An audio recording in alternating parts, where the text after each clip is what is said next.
Hey y'all, welcome back to the Smoke Dungeon. DB here. And today, you're probably like, what is this? Well, DB wants to talk to you about castles. And I want to tell you that the fortress of my childhood was mighty. Yet this is all that remains. That's right. This is pieces of an original mighty fortress that I got. My brother actually got it, if I'm being honest. He was the one that saved up for this purchase. I believe it cost $50 or some such back in like 91, 90, 89, something like that.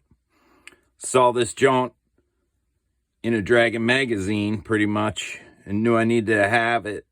So big bro sprung for it. The killer was, because he purchased it, he was always defending it. So my dwarves were constantly getting murdered by almost equal point stuff because we were kind of donkeys and we didn't do a lot of, scenarios where uneven. So like if you get the castle, you got like half the points. We didn't do that very often. So it would be like equal amount of points going against dudes in a castle. And since I played dwarves and stuff, I had all the siege machines. So that was pretty much it. But they would, they didn't do shit. So, but you're like, why are we talking about castles? Well, I want to talk about castles and wargaming castles. Because I still have, these are the two pieces left from my youth. Funny thing is, these were all spray painted gray. That was what we did. We figured that was the easiest thing. We were idiots, though. And the very first thing we spray painted was a tower. And this is all made of styrofoam. And, of course, we didn't know that certain sprays on styrofoam react certain ways. So one of the towers was all pitted and melted. Because we sprayed it, saw some crazy shit happening, and we're like, oh, my God, don't spray it again. And then I think we asked my dad what the hell was going on. I forget. But I distinctly remember, and for years, we would always put that melted tower. You would line it up, so like try and hide the meltedness. Now I wish I had it, because I would be like, that would be the dopest Nurgle tower. I wonder if it's in my mom's basement. There's a chance, but I doubt it. And then I got one wall section still. Kind of sad, right? But I was always fascinated with castles. And I want to give a special shout out, real quick, to this book, David Macaulay. This castle book I had when I was a kid, or I got it out of the library, I think, actually, out of the school library. And it's simply about a Welsh castle, pencil drawings about dudes building a castle and everything. And then it goes into like life in a castle and all that kind of stuff. And there was a PBS, that's Public Broadcast Service. Special shout out to WHYY Channel 12 in Philadelphia when I was a kid. They had a show that was like this. You could probably find it on YouTube or whatever. But this just, like, I lived in this, man. I don't know how else to say it, but I stared at this book and these pencil drawings of this castle slowly being built for like, I was just so fucking into this, dude. So into it. And I recently bought this book. I went to the bookstore. This is the most prep I've ever done for a YouTube video. I just want everyone to know that.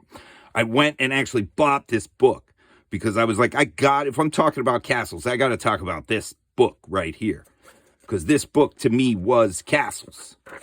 You know what I mean? And the PBS show, just like this book, was dope as shit.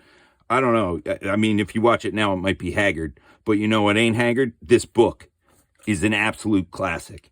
And I'm pretty sure he did other ones too, like the pyramids, and I feel like I remember ancient Rome or something.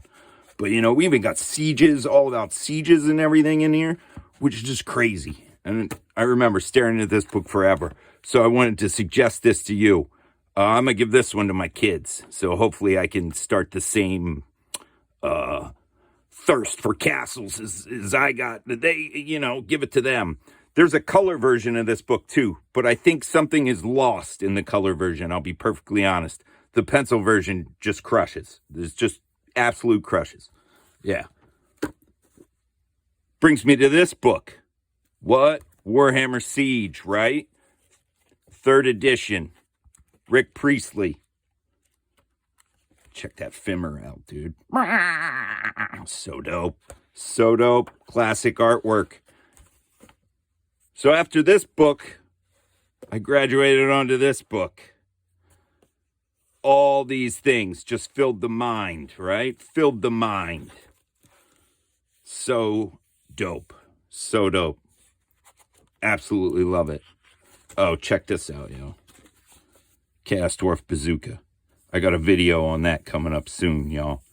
All Chaos Dwarfs don't wear big hats. Check it. This right here. Absolutely love this. Absolutely love this. Paul Bonner. Classic. So good, right? But there was something in here that really blew me when I was a kid.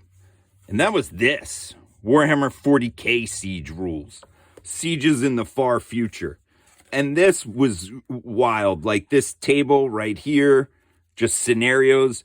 We used to play primitive sieges all the time, where it would be like space orcs and regular orcs against like some space marines and shit. It was so good. So good. Like, I just using your imagination. It was wonderful. Wonderful. There's some pictures of the kind of shit we were on, dude. We tried to replicate this kind of shit. Nowhere near as good, you know, but when you're 12 and 13, you're living the dream. So good. And that leads me to my next point. I've been painting some castles. Painted this tiny castle. This is from the Joan of Arc Time of Legends game for my tiny village. So, yeah, painted this crazy castle. I am such a nut. I bought 2 or 3 boxes of this thing so I could make a giant castle. And then I realized, like, holy steady bricking, right? But here's the wild thing. For Christmas this year, that's right, for Christmas this year, Santa brought me this, y'all. That's right. An original Mighty Fortress. Still in the box. And by Santa, I mean Big Bro. That's right. He finally blessed me. It only took like 40, what am I? I'm 48 years old, 47 years old. You know? He's usually, I'm messing with you, bro. You give good gifts when you actually, you know, get your alligator arms out of your pockets. My old man, he always said, Big Bro was tighter than a crab's ass. You know what I mean? But he came through. I don't know what he paid for it, you know, but he got me, and I can't, this is the wild thing, is like, there's not enough room for the camera. But this is a brand new Mighty Fortress, y'all. Pristine. The box is a little banged up, but I got all the wall sections. I got all the gates. I got all the towers. So you know what? This joint is going to get painted up, y'all. Full Mighty Fortress. That's right. The fortress of my childhood is mighty indeed, and it shall rise again. Check this box art out, yo. Like, look at that. Pouring the boiling oils on you. So dope. So dope. That's right, dude. Mighty Fortress.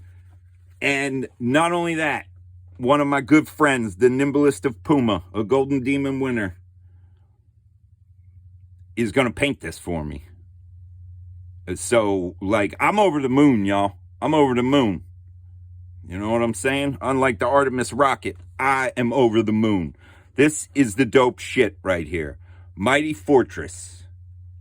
Coming back. Full circle, dude. Full circle on your hobbies. I'm going to be fighting some Rogue Trader 2nd edition primitive siege shit with this. I just wanted y'all to know that. All right? Be good to one another. Do what you feel.